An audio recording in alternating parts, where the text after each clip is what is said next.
welcome back to Horizon. We've got a great number of sessions coming up, and we're going to start off with Lynette Kwamboka from Kenya.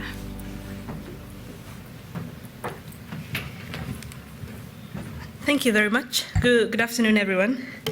In these kinds of sessions, we normally say greetings from the government of Kenya and from the people of Kenya, but I will not get very bureaucratic. I guess one of the questions that we've always been asking ourselves is, what is Kenya doing? Who are these guys? And are we like everyone else, or, are we unique because we're African? As I was introduced, my name is Lynette Kwamboka, and I am the project coordinator for the Kenya Open Data Initiative for the government of Kenya. So today I'm going to take you into a little bit of the journey of Kenya Open Data Initiative from the past 4 years to where we are today. And it's been a very interesting journey, really. This is when the Kenya Open Data Initiative was launched, and we had the former president, Mwai Kibaki, launching it with color and balloons and hope and pomp and everything. And there has been a lot of change from when we started to today. There has been an increased number of data sets from when we started. There's been an increased number of people embedding, and and having the Socrate platform has been great because we're able to track all these things. And one of the interesting questions is when people ask, how did Kenya do that? Whenever we say we've had over 52 million views on the platform, they're like, oh, no way. That's Kenya, how? There has been, I attribute these to two things, really. And I say one is we have tried to change the narrative. You will realize that since morning, for all the presentations that you have seen, no one has quite talked about anti-corruption or accountability. It's been about development and, transit systems and all great things that really cities should be doing with open data. But then when it comes to African countries, we like to talk about anti-corruption and accountability. And we realized that that is the one thing that was holding open data in African countries back. Because if I come to you as an individual and say, I think you're being corrupt, the first thing you say is, okay, give me time to go clean up my mess before I show you my data.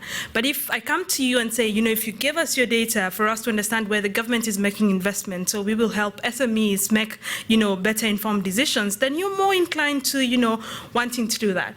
The second thing is our focus. We have planned and opened up a little more, and now we work more in partnership with, academia, civil society, media, trying to bring in more people into the idea of open data and trying to create as much demand as we can as well out of government. So our first year anniversary, it was great. We like to party mostly. And we sent 2 people to Helsinki for something they call the sauna bash or something. We had a cake. We used to be called the ICT board, and we cut cake and we ate. And then came the second and third year. Everyone expected that we would be celebrating every single year. But this is the time we went back to the drawing board, really, to see what is Kenya Open Data and what are we trying to do. One of the interesting things is during this time, a lot of the news that was in the media is Kenya Open Data is dead. Kenya Open Data hitting a dead end. Everything was just dead, dead, dead, dead. And I still meet people today who say, what happened to Kenya Open Data? You guys died off. And I say, Kenya Open Data really never died.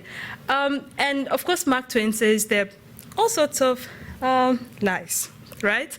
Lies, damn lies, and statistics. And a lot of what we tend to, rely on is the lies. But a lot of what I have today is statistics. You can see from when we launched to where we are today, there was never a time when the platform really had zero access. It's always been consistent. And of course, this year we made a little more noise and we said, hey guys, we're here, and we've had, a lot more access. But then when you look at just this year alone, there's been, great improvement. So when people are asking, what do you mean you've had millions of views? And I'd like to say the Kenya Open Data Initiative, is one of the most accessed portals or websites really in Kenya. And sometimes I like to say it's also because it's run by Lynette, so why not? We've had an interesting story is when we started, a day before launch in 2011, exactly a day before launch, the president, so His Excellency Mwai Kibaki, then refused to launch the portal because some ministers went to him and said, we are opening ourselves up to the West and, they're going to know the operations of Kenya. What if they come and attack us? And he actually said no. So we have rented this very expensive, venue, and we have everything ready, all the invites, we're just ready to go, and he simply said, sorry, I cannot launch this thing. So there's a team of us who had to go there and actually convince him that open data is good for Kenya. And I wish he was still president now, then I would show him these statistics that when we're saying that, it's the West that is accessing this data, it's really Kenya that accesses, the open data portal more, and then the United States, of course, and then there's the United Kingdom, and you can see how everyone else breaks down.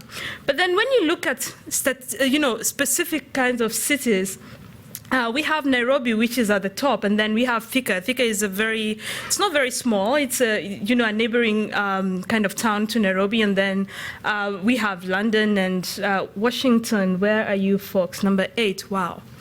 Not so bad. But then it's been 4 years of open data, so what? We started off with, a not so good looking logo. Now we have a better logo. When we started in 2011, there was only 2 of us, so myself and one other colleague. Then last year, we hired 3 more people, so there's 5 of us. And then we have one thing that I think has been really the most incredible thing that happened to Kenya Open Data, which is we hired fellows. And what we did is we hired 8 people, put them in 4 different government institutions, and out of this, we try to increase capacity. I mean, every time we point fingers at government and say government is not opening up, government is being all closed, we did a survey and we realized that the biggest problem really with government is they do not have the capacity. So we went in, gave them capacity. We have one of the institutions that has hired now 3 more people to help out with its open data, efforts. So there's 5 people working on open data. This is 3 months in. We have one other institution that has changed its policies in terms of information systems and is now adopting what we're doing with open data. And we've had about 3 other institutions that we did not embed any fellow in, coming in and saying in the next batch of fellows, can you please give those to us? So we're starting to see these kinds of changes. But again, over 4 years, you really have to learn something and start implementing that kind of change. We also have 2 consulting, houses. One, of course, is Socrata that provides the platform that we have. And then we also have another one called Roles, who are responsible for, managing the fellows, but also doing a lot of the awareness and events and activities. As I said, our Kenya Open Data Initiative was launched by His Excellency, Mwai Kibaki, who's the former president. And just this year, we had, the current president also, looking through the Kenya Open Data Initiative. So, and when I put this out, someone said, and who knows how many other presidents have actually, seen the Kenya Open Data Portal. So for us, that's, a big success. I'm very sentimental about the first picture because having a software engineering background, I kind of designed that, and Socrata put it all together. And then this year they came up with this newer, more modern-looking, portal, which has given us a lot more attraction and a lot more attention. So I'm happy that we changed. And the first tweet that came out of this said, Kenya Open Data, congrats for the new look and feel for opendata.go.ke. Landing page is more user-friendly, plus the budget app, Kenya.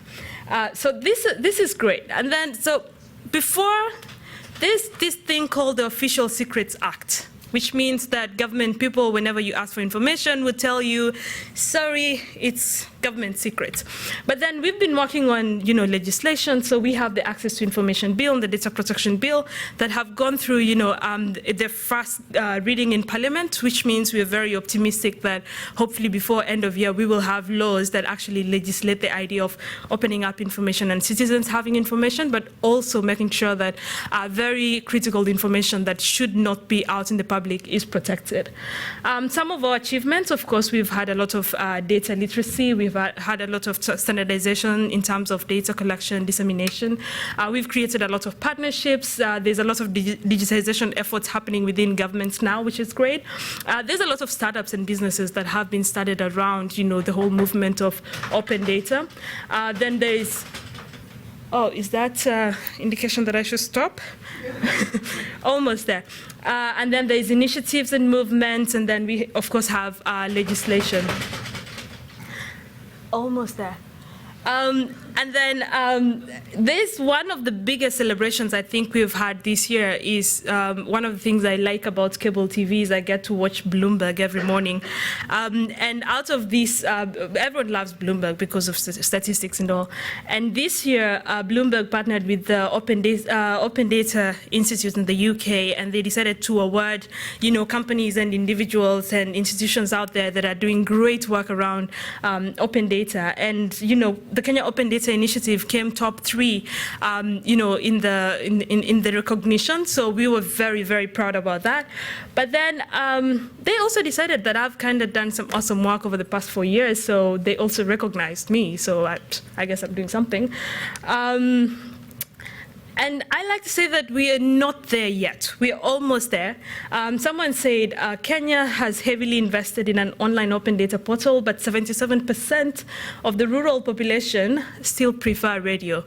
Oh, well, I don't know if this is good news for Socrates. We might decide to go radio way. But for us, this is just to say that there are people out there who've looked at the situation and are trying to help, trying to give us solutions and saying, how can we work better in partnerships and with other people to actually ensure that every single citizen really has access to open data.